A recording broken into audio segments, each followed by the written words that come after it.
열왕기하 4장 우리 18절에서 20절에 있는 말씀 우리 함께 읽도록 합니다.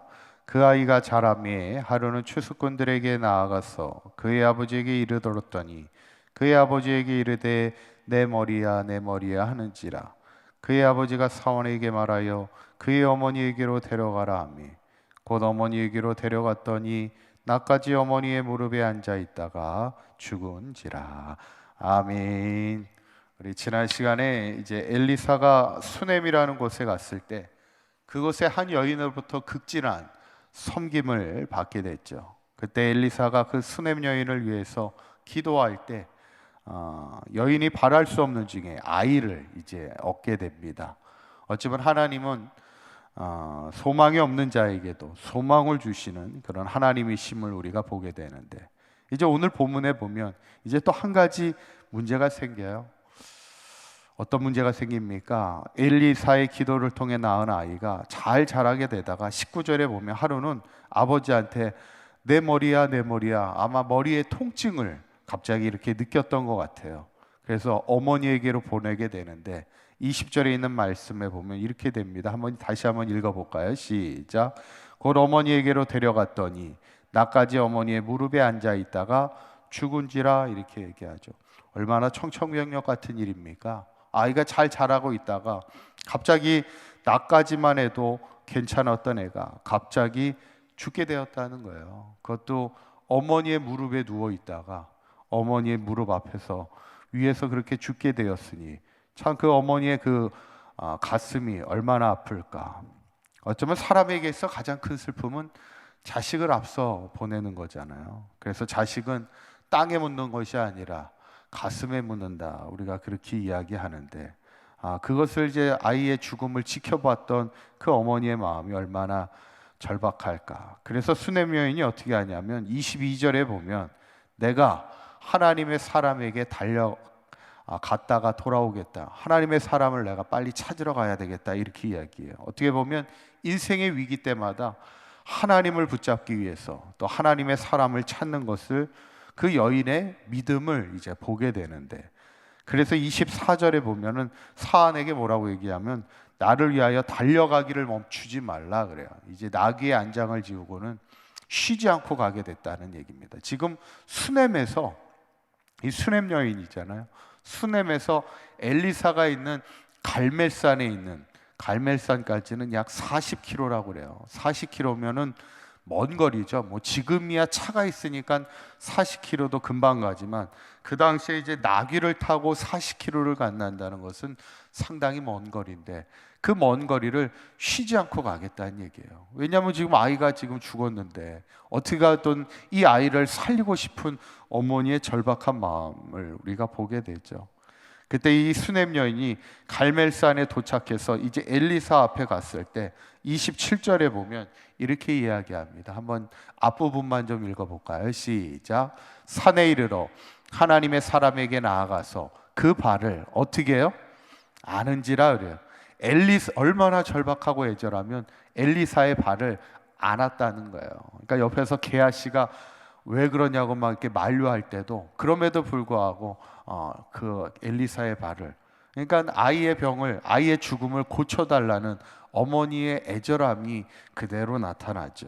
결국 엘리사가 어떻게 하냐면 이 수넴 여인과 함께 이제 그 아이가 있는 집으로 방문하게 됩니다. 그리고 아이를 위해 어떻게 하냐면 34절에 보면 이렇게 합니다. 한번 읽어볼까요? 시작.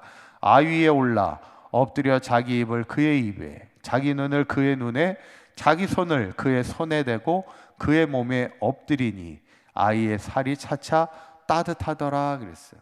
왜 이런 행위를 했는지는 정확하게는 알 수는 없지만 어떤 치유의 행위를 통해 그 아이가 지금 자신이 머물고 있었던 옛날 그 수넴 여인이 자기를 위해 만들어준 그 방 침대 위에 그 아이를 올려놓은 거잖아요. 근데 그 아이가 엎드려 있을 때 그대로 엘리사가 얼굴과 손과 여기를 그대로 포개어 함께 엎드렸다는 거예요. 그 아이 위에 엎드리게 됩니다. 그때 어떤 일이 벌어져요? 35절에 있는 말씀을 보면 이렇게 얘기합니다. 읽어보시죠. 시작. 엘리사가 내려서 집안에서 한번 이리저리 다니고 다시 아이 위에 올라 엎드리니 아이가 7번 재치게 하고 눈을 뜨는지라 그랬어요. 그러니까 처음에 한번 올라가서 엎드렸을 때 살이 조금씩 따뜻해졌다 그랬잖아요.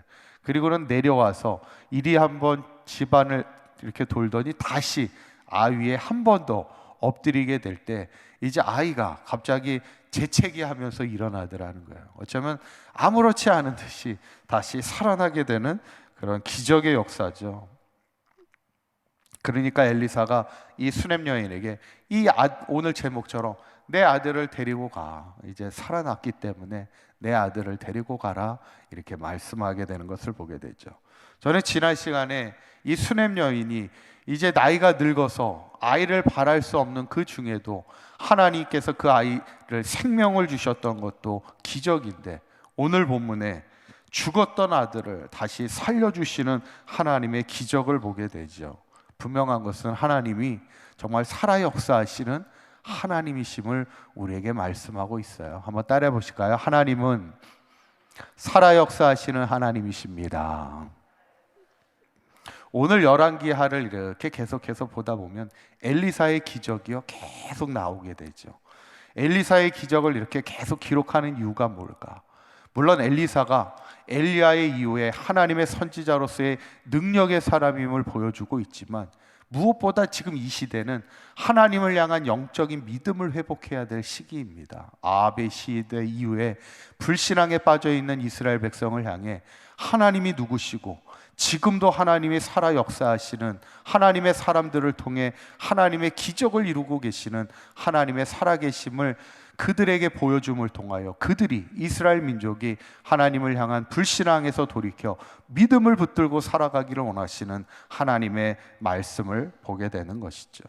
저는 오늘 큰 슬픔에 빠진 수넴 여인의 죽은 아이를 살리시며 이제 내 아들을 데리고 가라 말씀하셨던 하나님의 그 말씀을 우리도 기억하면서, 우리도 인생을 살아가다 보면 뜻하지 않은 갑작스러운 절망의 상황과 낙심의 상황과 큰 슬픔의 일을 만날지라도 하나님께서 우리에게 소망을 주시고 희망을 주시고 생명에서 절망 가운데 우리에게 능력을 주시는 하나님의 능력의 기적을 우리가 기억하면서 분명한 이 믿음을 가지고 우리도 끝까지 승리하며 하나님의 역사를 체험하는 간증의 삶을 살아갈 수 있는 우리 사랑교회 모든 성도님들 되시기를 간절히 축원합니다.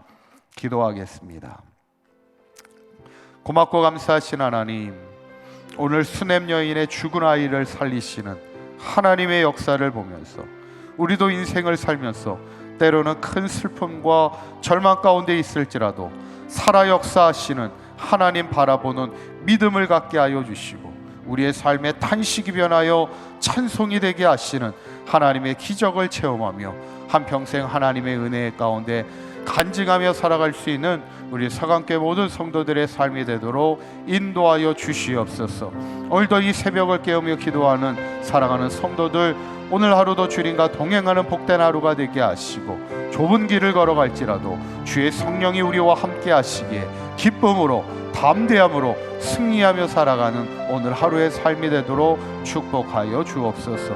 우리 주 예수 그리스도의 이름으로 기도하옵나이다. 아멘.